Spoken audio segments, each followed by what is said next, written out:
प्रेसमिट्रे BJD उपर बसी केन्द्रापड़ा जिला बीजेपी महिला मोर्चा महाकालपड़ा निर्वाचन मंडल बड़कूल पंचायत एमबीके एवं सीआरपी स्वयं सहायक महिला जोड़ी शंखरे भोट देवाक कहूथार अभियोग करिछि बीजेपी। ए संपर्कित वीडियो भाइराल होछि। घटना तुरंत कार्यानुष्ठान नेबाकू दाबी करिछि बीजेपी महिला मोर्चा। तेणे अभियोग को खंडन करिछि बीजेडी।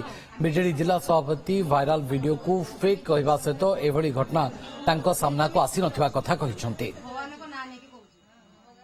महाकालपड़ार बड़कुट पंचायत सेठी महिला एसएचजी ग्रुप जो एमबीके सीआरपी माने अछंती शपथ पाठ कराउछंती जे आपण माने दीटा शंखरे भोट देबे। आपण माने जेहेतु एसएचजी ग्रुप रे अछने आपण माने भोट देबे दीटा शंखरे। भोट दबा अधिकार समस्तिंकर अछि जे कि सेटा हमर राइट्स।